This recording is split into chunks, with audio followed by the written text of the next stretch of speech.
Bismillahirrahmanirrahim. Assalamu alaikum students. Today we are going to discuss a very crucial, very important part of our cells which controls our metabolism, and we can say it controls life. You can say it's brain of the cell, the central portion of the cell. Yes, you are right. We are talking about nucleus. आज हम nucleus की बात कर रहे हैं जी। Cell जो होता है, आपको पता है बच्चे कि सेल के अंदर आपके पास न्यूक्लियस मौजूद होता है, जो कि एनिमल सेल्स में उसका सेंट्रल पार्ट होता है, जबकि प्लांट सेल में एक लार्जर वैक्यूल की वजह से पेरिफेरी के ऊपर आपको मिलेगा। इस पिक्चर में आप डायग्राम में देख सकते हैं कि सेल के अंदर न्यूक्लियस के अंदर क्या नजर आ रहा है भला आपको?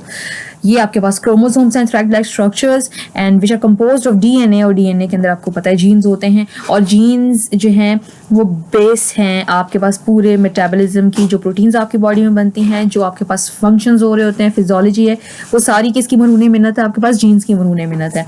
तो वन बाय वन इसको हम अनवेल करते हैं, ठीक है। Let's move on towards the nucleus.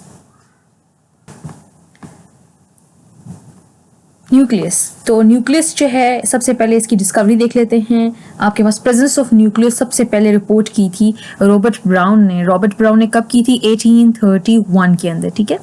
तो ये आपकी डिस्कवरी में आ गया है। इसके बाद जब शुरू में इसको डिस्कवर किया गया था तो देखा गया था कि आपके पास ये प्रोमिनेंट है बहुत सारे सेल्स के अंदर, ठीक है। तो अर्ली डिस्कवरी जो है ना, वो आपके पास इसकी प्रोमिनेंस की बुनियाद पे की गई थी कि उनको सेल के अंदर एक पोर्शन जो है ना बहुत प्रोमिनेंट सा दिखाई दिया था, जिसको उन्होंने कहा कि ये इसका न्यूक्लियस है। अब अगर देखा जाए तो आपके पास देखने में एक तो ये प्रोमिनेंट होता है, दूसरी इसकी क्या निशानी है कि ये आपको बाकी सेल की जो सराउंडिंग है, जो साइटोप्लाज्म है, उसकी निस्बत थोड़ा सा आपको ये डार्कर कलर का मिलेगा। यानी अगर आपको सेल दे दिया जाए और कहा जाए कि माइक्रोस्कोप में से आप इसमें न्यूक्लियस देख के बताएं, तो कौन सी दो चीजें आप देखोगे? आप उसको देखोगे कि कोई ऐसी चीज जो प्रोमिनेंट हो सेल के अंदर और जिसका कलर जो है वो स्लाइटली डार्कर हो as compared to the cytoplasm, तो आप कहेंगे कि ये न्यूक्लियस है जी। अब आपके पास करता क्या है? ये बेसिकली ये कंट्रोल करता है, ठीक है। कंट्रोल है, ये आपके पास सेंट्रल कंट्रोल यूनिट है सेल का। क्या कंट्रोल करता है? लाइफ की एक्टिविटीज, ठीक है। जितना भी मेटाबॉलिज्म हो रहा है सेल के अंदर, जितनी भी चीजें हो रही हैं, वो सारी की सारी कहाँ से कंट्रोल हो रही हैं? न्यूक्लियस से कंट्रोल हो रही हैं। अब एनिमल सेल के अंदर इसकी जगह कहाँ होती है? ये ऑलमोस्ट सेंट्रल स्पेस में होता है, दरमियान की जगह पे होता है कहीं पर। और अगर प्लांट सेल आपको दिखाया जाए तो उसके अंदर कहीं पे ये साइड पे होगा, पेरिफेरी के ऊपर होगा। रीजन क्या है? रीजन आपको पता है कि प्लांट सेल के अंदर लार्जर वैक्यूल होता है, जो कि जितने भी आपके पास साइटोप्लाज्मिक ऑर्गेनिज्म उनको साइड पे पेरिफेरी की तरफ धकेल देता है। तो so as with the nucleus here, nucleus periphery के ऊपर प्लांट सेल पे आपको मिलेगा। अब आपके पास इसकी शेप जो है ये या तो इरेगुलर भी हो सकता है, लेकिन मोस्टली स्फेरिकल भी होता है, ठीक है। तो ये दो शेप्स आपको न्यूक्लियस की मिलेंगी। अगर तो आपके पास सेल के अंदर एक न्यूक्लियस है तो सेल क्या कहलाएगा? Mononucleate. Mono mean one, nucleate mean nucleus, ठीक है। The cell containing one nucleus is called mononucleate, two nucleus is called binucleate, and if it contains more than two nucleus तो या न्यूक्लियाई, तो क्या होगा? इसको क्या कहेंगे हम? मल्टी न्यूक्लिएट, ठीक है जी। अब अगर देखा जाए न्यूक्लियस को, तो न्यूक्लियस जो है आपके पास वो कब विजिबल होता है सेल में? जब सेल डिवाइड नहीं कर रहा होता।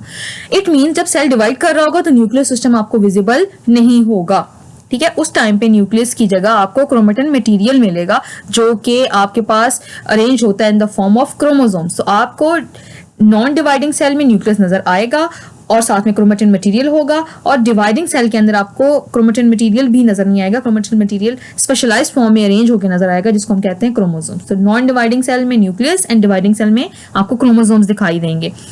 इट मीन्स जब ये नॉन डिवाइडिंग सेल में मौजूद होता है न्यूक्लियस, तो इसके अंदर फिर क्या होगा? इसके अंदर आपके पास दो मेजर पोर्शन मिलेंगे। वैसे तो इसके स्ट्रक्चर में हम देखेंगे कि इसके अंदर क्या क्या चीजें होती हैं, बट दो मेजर चीजें हैं। एक, इसमें आपको क्रोमेटिन नेटवर्क दिखाई देगा, ठीक है, क्रोमेटिन का जाल धागेनुमा।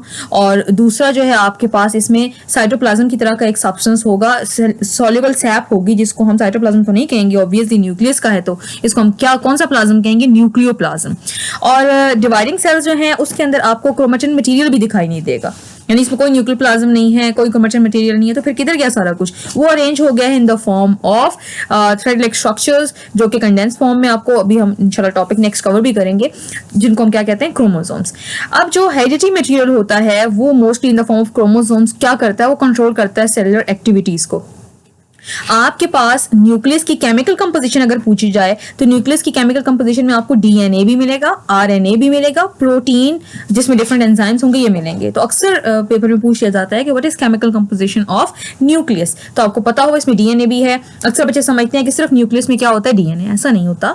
न्यूक्लियस में आपके पास आरएनए भी होता है, प्रोटीन्स भी होती हैं और कुछ एंजाइम्स भी होते हैं, ठीक है, क्योंकि आपको पता है इसके अंदर ट्रांसक्रिप्शन हो रही होती है, ठीक है, और बहुत सारे एंजाइम्स और प्रोटीन्स उसके अंदर इन्वॉल्व होते हैं और आरएनए यहाँ पर बन रहा होता है। तीनों किस्म के आरएनए जो है, messenger RNA, ribosomal RNA, transfer RNA, कहाँ बन रहा है? न्यूक्लियस के अंदर बन रहा है ना, ठीक है। उसके बाद फिर न्यूक्लियर पोर के जरिए बाहर जाता है। तो ये तो होगी केमिकल कंपोजिशन जी। इसके बाद देखते हैं कि न्यूक्लियस के अंदर आपको कौन से प्रोमिनेंट स्ट्रक्चर्स या फीचर्स दिखाई देंगे। न्यूक्लियस के अंदर आपको इसकी न्यूक्लियर मेम्ब्रेन दिखाई देगी, ठीक है। इसके अंदर आपके पास न्यूक्लियाई दिखाई देंगे और साथ में न्यूक्लियोप्लाज्म होगा एंड क्रोमोसोम। तो 4 बेसिक जो मेजर स्ट्रक्चर्स हैं वो आपको दिखाई देंगे। क्या चीज़? आउटर से शुरू करेंगे, बाहर इसकी न्यूक्लियर मेम्ब्रेन होगी, फिर आपके पास न्यूक्लियाई या न्यूक्लियोलस होगा सॉरी, एंड देन आपके पास न्यूक्लियोप्लाज्म होगा एंड देन आपके पास क्रोमोसोम्स होंगे। तो 1 बाय 1 जो है ना इनको हम देख लेते हैं। सबसे पहले देख लेते हैं न्यूक्लियर मेम्ब्रेन। तो आपके पास बेटे जो न्यूक्लियस होता है वो सराउंडेड होता है एक मेम्ब्रेन से, जो कि बेसिकली इसका काम क्या है कि वो सेपरेट करता है न्यूक्लियस के अंदर जो मटेरियल है, न्यूक्लियर मटेरियल को बाकी साइटोप्लाज्म से, क्योंकि हमें पता है कि न्यूक्लियस कहाँ पड़ा हुआ है? साइटोप्लाज्म के अंदर पड़ा हुआ है। अब न्यूक्लियस का जो मटेरियल है वो मिक्स अप ना हो जाए विद साइटोप्लाज्म, इस वजह से उन दोनों के दरमियान में एक बाउंड्री है, एक आपके पास मेम्ब्रेन है। बेसिकली जो न्यूक्लियर मेम्ब्रेन है एक्चुअली ये एक एनवेलप है, छिलके की तरह की चीज है, जो कि एक मेम्ब्रेन नहीं है बल्कि 2 मेम्ब्रेन पर मुश्तमिल है, ठीक है। It is made up of 2 membranes. अब इसमें जो आउटर मेम्ब्रेन होती है ना वो आपके पास किसके साथ अटैच होती है? आपके पास कंटिन्यूअस होती है एंडोप्लाज्मिक रेटिकुलम, यानी उसके साथ साथ साथ साथ एंडोप्लाज्मिक रेटिकुलम मूव कर रहा है। और जो इनर मेम्ब्रेन होती है वो आपके पास किसको प्रोटेक्ट कर रही है, किसको कवर कर रही है? अंदर क्या होता है न्यूक्लियस के? न्यूक्लियर कंटेंट, ठीक है। तो अंदर वाली मेम्ब्रेन जो है आपके पास इनर मेम्ब्रेन वो न्यूक्लियर कंटेंट को कवर कर रही है, उसको इनक्लोज कर रही है, जबकि आउटर किसके साथ कंटिन्यूअस है? एंडोप्लाज्मिक रेटिकुलम के साथ। आपको पता है एंडोप्लाज्मिक रेटिकुलम जो है ना आपके पास नेटवर्क ऑफ चैनल्स है जो कि पूरे साइटोप्लाज्म के अंदर एक रेटिकुलम की शक्ल में यानी नेटवर्क की शक्ल में फैला हुआ है और ट्रांसपोर्टेशन वगैरह का काम कर रहा है। अब जो आपके पास आउटर और इनर मेम्ब्रेन है ये ऐसा ही नहीं है कि साथ साथ रेल की पटरी की तरह चलती रहें, ये कुछ जगहों पे आपस में ज्वाइन भी करती हैं, कंटिन्यूअस होती हैं कुछ पॉइंट्स के ऊपर, और जहां पे ये कंटिन्यूअस होती हैं वहां पे होल से बन जाते हैं, सुराख से बन जाते हैं, पोर्स से बन जाते हैं, जिनको हम क्या कहते हैं? Nuclear pores. अब न्यूक्लियर पोर्स का क्या काम है? न्यूक्लियर पोर्स अलाउ करते हैं आपको एक्सचेंज ऑफ मटेरियल। अब एक्सचेंज ऑफ मटेरियल किसके दरमियान में होगा? अंदर क्या चीज है? न्यूक्लियस। बाहर क्या चीज है? साइटोप्लाज्म। इट्स ऑब्वियस कि आपके पास exchange of material between the nucleus and cytoplasm होगा। ये किसका फंक्शन है? आपके पास न्यूक्लियर पोर्स का फंक्शन है। नंबर ऑफ न्यूक्लियर पोर्स जो है वो वेरिएबल है, हाईली वेरिएबल, ठीक है। सिंपल वेरिएबल नहीं, हाईली वेरिएबल, लाजिमन ये एक दूसरे से मुख्तलिफ होंगे। आपके पास जो अनडिफरेंशिएटेड सेल्स हैं यानी जिन्होंने डिफरेंशिएट करना है, जिनके अंदर अभी डेवलपमेंट ग्रोथ होनी है बहुत ज्यादा, मोस्टली ऐसे कौन से सेल्स होते हैं? एग्स वगैरह होंगे, ठीक है। तो उनके अंदर आपके पास ये पोर्स बहुत ज्यादा मिलेंगे आपको। तकरीबन एक न्यूक्लियस के अंदर आपको 30,000 तक पोर्स मिल सकते हैं। लेकिन इसके बरक्स ऐसे सेल्स जो डिफरेंशिएट हो चुके हैं, जो डेवलप हो चुके हैं, ठीक है, उनके अंदर चूंकि आपके पास एक्टिविटी ज्यादा नहीं होनी ग्रोथ के हवाले से, डेवलपमेंट के हवाले से, क्योंकि ऑलरेडी वो डिफरेंशिएटेड है। Like erythrocytes, red blood cells जो होते हैं आपके, एक एग्जांपल है, ठीक है। और भी बहुत सारे सेल्स हैं। उसके अंदर कितने आपके पास होंगे? जस्ट ओनली 3 to 4 पोर्स पर न्यूक्लियस।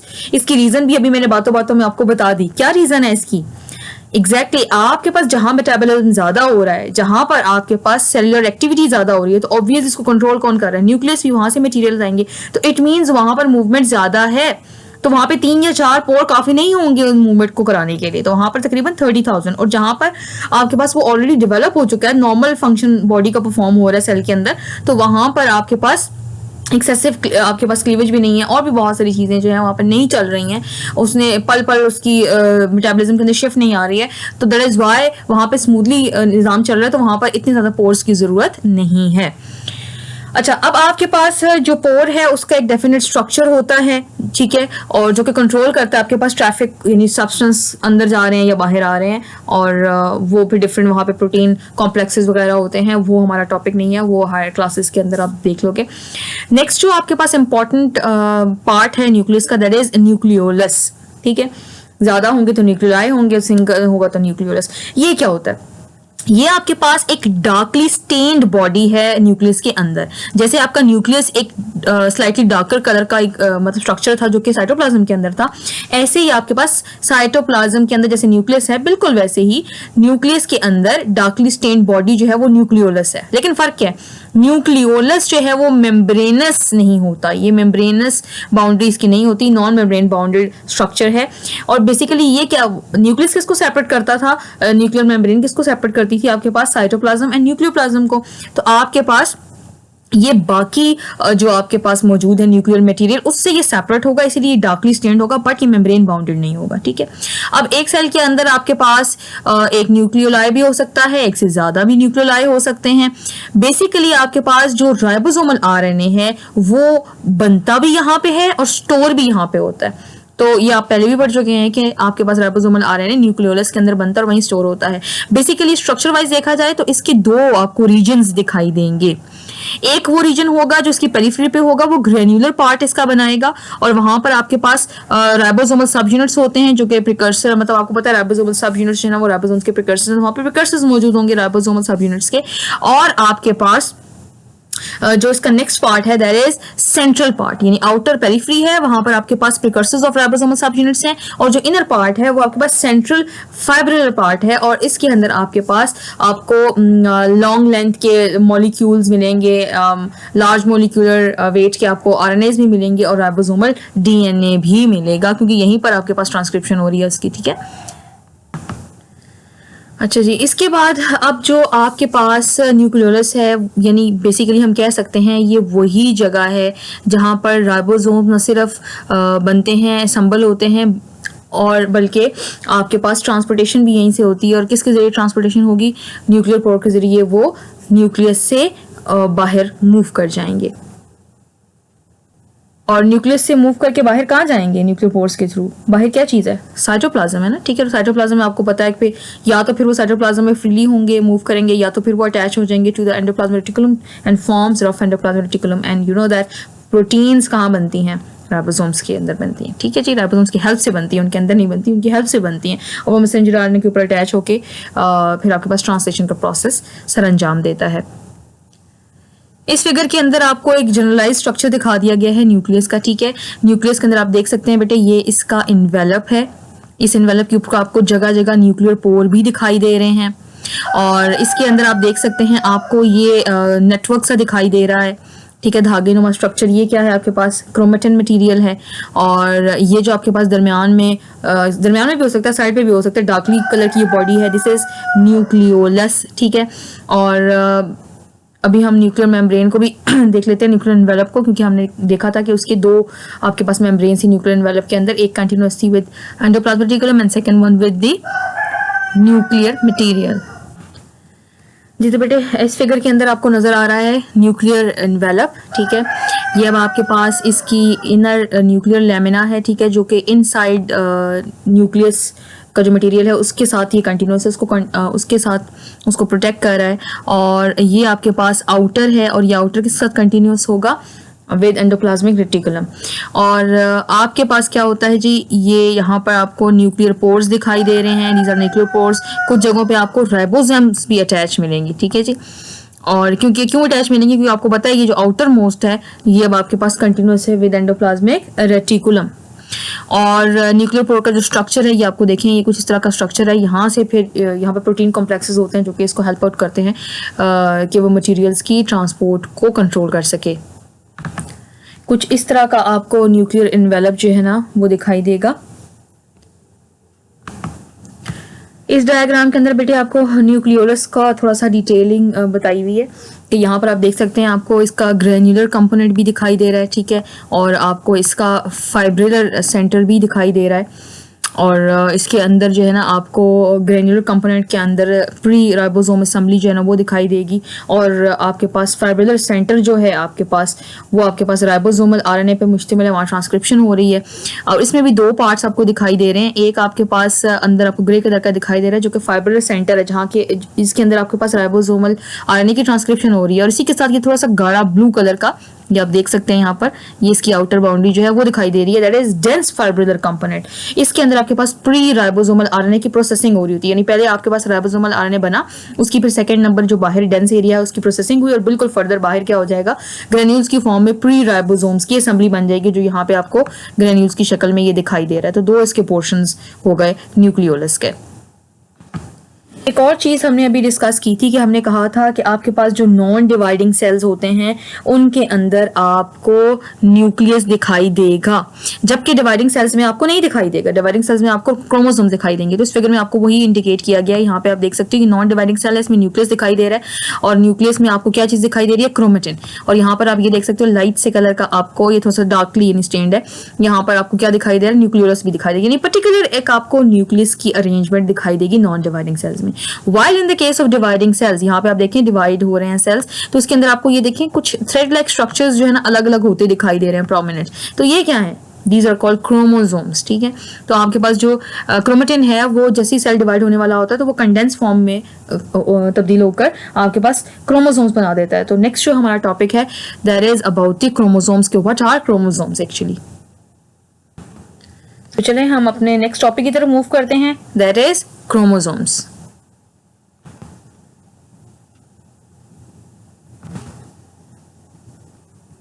जी, तो आपके पास जो क्रोमोसोम्स हैं बेसिकली ये न्यूक्लियस में कब नज़र आते हैं, जब सेल डिवाइड करने लगता है। ठीक है, जब सेल की डिवीजन स्टार्ट होती है तो उस टाइम पे जो क्रोमेटिन मटेरियल है वो कन्वर्ट हो जाता है into darkly stain thread like structures, जिनको हम क्रोमोसोम्स कहते हैं।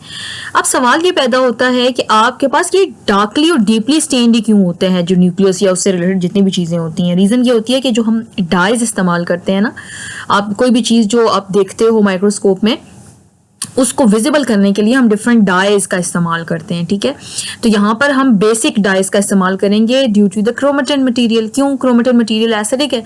ठीक है, तो बेसिक डाई उससे बहुत अच्छी तरीके से बाइंड कर जाएंगी, तो यही वजह है कि आपके पास डीपली स्टेन्ड होता है। खैर, जब सेल डिवीजन स्टार्ट होती है आपके पास तो उस टाइम पे क्रोमेटिन मटेरियल जो है वो एकदम से अपने आप को तब्दील कर लेता है, वो कंडेंस हो जाता है और धागे नुमा स्ट्रक्चर की फॉर्म में रेगुलर अरेंजमेंट की शक्ल में आ जाता है। वो अब बिखरे हुए धागे या गुंजल नुमा धागे की शक्ल में आपको दिखाई नहीं देगा, बल्कि पर्टिकुलर अरे में अरेंज हो जाएगा, जिनको हम क्या कहते हैं जी, क्रोमोसोम्स। What are chromosomes? या thread like structures which appear in the cell during the cell division.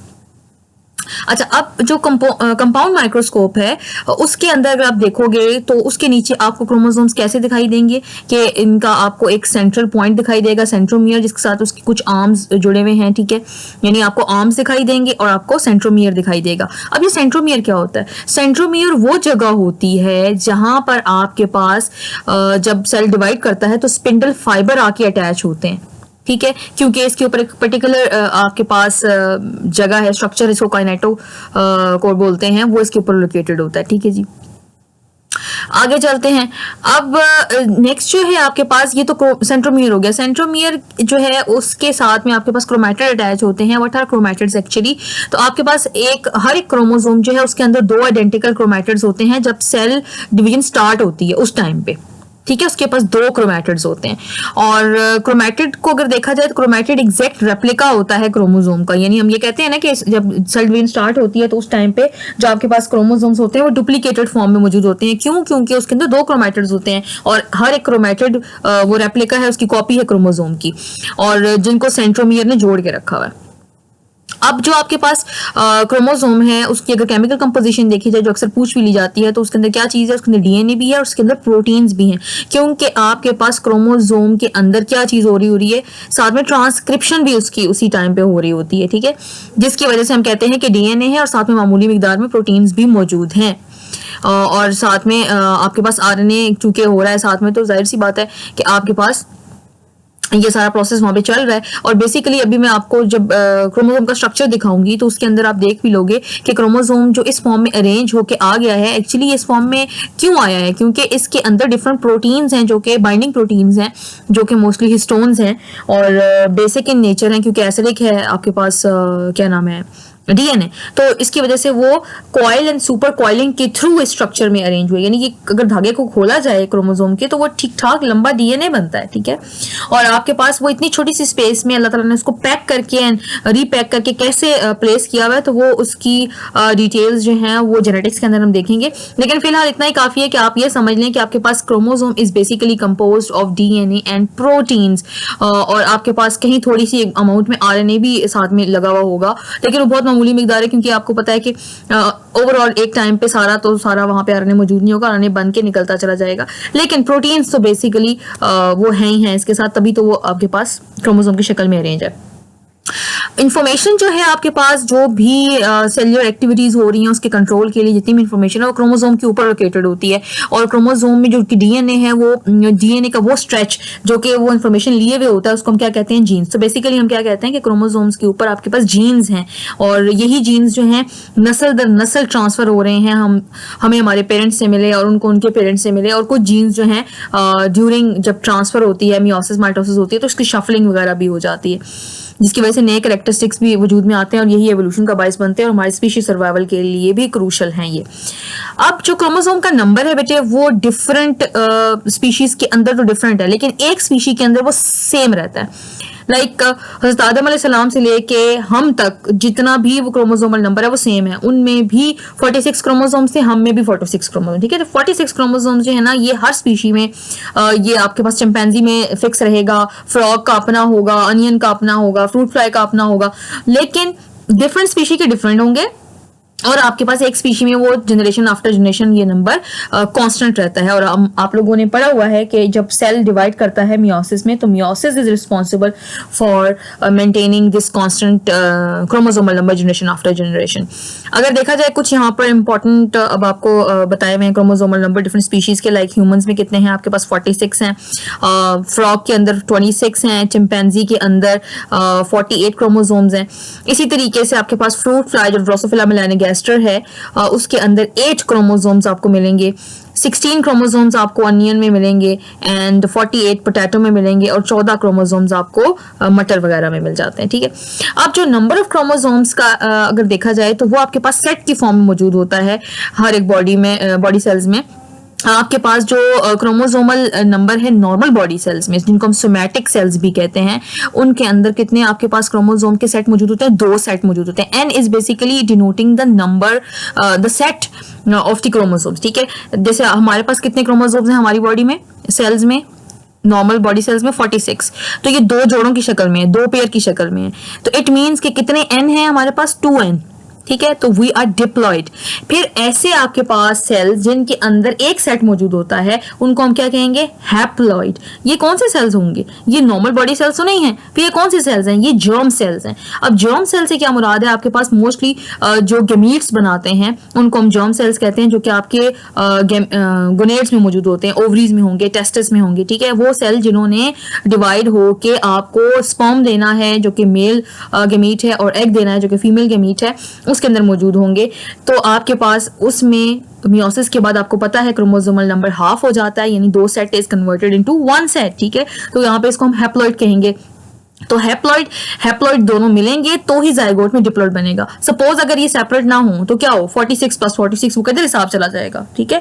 तो अभी तक तो हमारे पता नहीं कितने लाखों अरबों खरबों हमारे पास क्रोमोसोम्स होते हैं, और हम ह्यूमंस की शक्ल की वजह पता नहीं सुपर ह्यूमंस एंड क्या चीज बने हुए होते, ठीक है। तो ये नंबर मेंटेन करना बहुत जरूरी है। इसी वजह से आपके पास हर सेल में एक जैसा क्रोमोसोमल अरेंजमेंट नहीं होती है, अरेंजमेंट बोल रही हूँ, नंबर नहीं होता। लाइक आपके पास जो नॉर्मल बॉडी सेल्स हैं उनके अंदर डिप्लॉइड है, और लाजमी नहीं कि सब में डिप्लॉइड हो, कुछ ऑर्गेनिजम्स ऐसे हैं जिसमें ट्रिप्लॉइड भी है, कुछ में पॉलीप्लॉइड कंडीशन भी मौजूद होती है, और हैप्लॉइड भी मौजूद होती है। ये भी बता दूं कि कुछ ऑर्गेनिज्म ऐसे हैं जिसमें नॉर्मल बॉडी सेल्स में हैप्लॉइड होते हैं वो, ठीक है। कुछ आपके पास इनवर्टिब्रेट्स ऐसे भी हैं। अच्छा, यहाँ पर तो हम जनरल बात करें तो सिंपल अभी आप ये रखें कि इंसान के अंदर जो नॉर्मल बॉडी सेल्स हैं वो डिप्लॉइड हैं, 2n 2 सेट प्रेजेंट होते हैं, यानी 23 + 23 46 होंगे। और इंसान के ही अगर आप गेमीट्स वगैरह देख लें, और ये जनरलाइज्ड है, ठीक है। ये बात ओवरऑल भी नॉर्मल एनिमल किंगडम में भी या प्लांट किंगडम में भी देखा जाए तो ये जनरलाइज है, लेकिन एक्सेप्शनल केसेस तो आपको पता है हर जगह मौजूद होते हैं। तो आपके पास जर्म सेल्स जो हैं वो आपके पास 23 जिसमें एग्स और स्पॉन्स आ जाते हैं, और 23 यानी कि वो हैप्लॉइड हैं। इसी तरीके से ड्रोसोफिला में जो आपके पास जर्म सेल्स हैं उसमें हैप्लॉइड कितने होंगे जी? नॉर्मल बॉडी सेल्स कितने हैं उसके, नॉर्मल जो क्रोमोसोम्स है बॉडी सेल्स के, उसके अंदर अभी हमने पढ़ा है 8 हैं, ठीक है। तो उसके हाफ जब नंबर होगा तो कितने होंगे? 4 क्रोमोसोम्स हो जाएंगे। अब थोड़ा सा स्ट्रक्चर को देख लेते हैं इसके। यहाँ बेटे इस डायग्राम में नीचे आप देख सकते हैं कि ये जो है इसका, ये जो रीजन है ये वाला, ये आपके पास सेंट्रोमियर रीजन है, और ये काइनेटोकोर है, यानी ये इसके ऊपर वो जगह जहाँ पर अटैच हो गए आपके पास स्पिंडल फाइबर और सेल, ये इसको क्रोमोसोम को सेपरेट कर देंगे ड्यूरिंग द सेल डिवीजन। और ये जो चीज़ें आपको दिखाई दे रही हैं ये आपके पास एक क्रोमैटिड है, ठीक है, और ये इन दोनों का चूंकि सेंट्रोमियर एक ही है, ये दूसरा क्रोमैटिड है, ठीक है। इनका सेंट्रोमियर जो है वो ये एक है, ठीक है। ये भी इसके साथ जुड़ा हुआ है नंबर 1, और ये नंबर 2 भी इसके साथ जुड़ा हुआ है। तो ये इनका सेंट्रल पॉइंट चूंकि सेम है ना, एक है ना, तो इसको हम कौन सी क्रोमैटिड कहेंगे? सिस्टर क्रोमैटिड्स, ठीक है। जैसे हम लोग सिस्टर्स क्यों होते हैं? क्योंकि हमारे पेरेंट्स एक होते हैं, ठीक है। तो यहाँ पर भी इसका सेंट्रोमियर एक है, एक अटैचमेंट पॉइंट है, जिसकी वजह से ये क्या है आपके पास? Sister chromatids. लेकिन अगर मैं जिक्र करूं जैसे फॉर एग्जांपल इसका यहाँ पर और साथ में इसका, तो ये दोनों आपस में क्या हैं? ये नॉन सिस्टर क्रोमैटिड्स हैं, क्योंकि ये एक दूसरे के साथ सेंट्रोमियर के साथ अटैच नहीं है। लेकिन ये जो है आपके पास इस केस में ये सिस्टर क्रोमैटिड्स होंगी, क्योंकि एक दूसरे के साथ ये सेम एक ही सेंट्रोमियर के साथ अटैच हैं। इस फिगर में बेटे आपको एलैबोरेट किया गया है, ये आप देख सकते हो central point of attachment centromere है, ठीक है। और साथ में ये देखें ये एक क्रोमैटिड हो गई, ठीक है, ये फिर दूसरी क्रोमैटिड हो गई, तो ये दो क्रोमैटिड अटैच हैं, तो आपस में सिस्टर क्रोमैटिड्स कहलाएंगी। इसके अलावा हमने देखा था बेटे कि हमने कहा था कि chromosome is composed of DNA and proteins. तो प्रोटीन किधर से आ गई बीच में, ठीक है। तो आप ये देख सकते हैं कि डीएनए इस तरह डबल, आपके पास आपको पता है कि डीएनए किस तरह का स्ट्रक्चर है, डबल हेलिकल स्ट्रक्चर है, दरमियान में आपके पास बेसिस हैं, और यही स्ट्रक्चर जो है आपके पास डीएनए का, ये आपके पास न्यूक्लियोसोम बनाता है। न्यूक्लियोसोम क्या है आपके पास? हिस्टोन प्रोटीन्स जो है उसका कोर होता है सेंटर में, और उसके गिर्द जो है आपके पास न्यूक्लियस डीएनए जो है वो उसके गिर्द लिपटा हुआ होता है, ठीक है। तो बीड लाइक स्ट्रक्चर जो बनता है उसको हम न्यूक्लियोसोम बनते हैं, जो कि हायर क्लासेस में आप देख लोगे। ये देख लें आपके पास ये डीएनए आया है, और ये डीएनए इसके गिर्द लिपटा, फिर ये नेक्स्ट इसके गिर्द लिपटा, ऐसे ही चलता चला जाएगा। तो ये स्ट्रक्चर जो है, और यही स्ट्रक्चर आगे फिर अगेन दोबारा से ये स्ट्रक्चर क्या करता है? एक दूसरे के गिर्द coil and recoil and coil and recoil होता है, और फिर ये किस शक्ल में आपको नजर आ जाता है? क्रोमोसोम की शक्ल में। तो क्रोमोसोम को अगर आप खोलेंगे तो आपको इस तरह का गुंजल मिलेगा, और इसके बाद फिर आप वो देखेंगे तो उसमें बीड लाइक स्ट्रक्चर मिलेगा, और उसको मजीद आप खोलोगे तो आपको क्या मिलेगा? डीएनए। तो ये बीड लाइक स्ट्रक्चर में ये अंदर जो है आपके पास ये क्या है चीजें? These are proteins. That is why हमने कहा कि आपके पास जो क्रोमोसोम होता है उसके अंदर आपको डीएनए भी मिलता है प्लस प्रोटीन्स भी मिलती हैं। ये प्रोटीन इसकी कॉइलिंग एंड सुपर कॉइलिंग के लिए बहुत जरूरी है। अगर प्रोटीन्स निकाल देंगे तो आपके पास क्रोमोसोम का स्ट्रक्चर मेंटेन नहीं रह सकता। जी तो बेटे होपफुली आज का टॉपिक आपको समझ आ गया होगा, जिसके अंदर हम लोगों ने बहुत सारी चीज़ें कवर की हैं। हम लोगों ने न्यूक्लियस देखा, न्यूक्लियस के अंदर हमने न्यूक्लियर एनवेलप को कवर किया है। इसके अलावा हम लोगों ने क्रोमेटिन मटेरियल को भी थोड़ा सा देख लिया, साथ में हम लोगों ने न्यूक्लियोलस को भी देखा, एंड फाइनली फिर हम लोग क्रोमोसोम्स के ऊपर आ गए। और क्रोमोसोम्स के अंदर आप लोगों ने देखा कि आपके पास कैसे ये अरेंजमेंट मौजूद होती है, और बॉडी में नॉर्मली ये double stranded DNA folded form में जब मौजूद होता है तो क्रोमोसोम की शक्ल में आपको दिखाई देगा, लेकिन हर वक्त दिखाई नहीं देगा। जब सेल डिवाइड होने के करीब होगा तब दिखाई देगा। That was all basic information related to the nucleus, nuclear envelope, nucleolus and chromosomes. इसकी मजीद एलैबोरेशन एंड इलस्ट्रेशन जो है वो हायर क्लासेस में वक्तन फवक्तन स्टेप बाय स्टेप आपको बता दी जाएंगी। Thank you for your time and attention. See you, take care, अल्लाह हाफिज।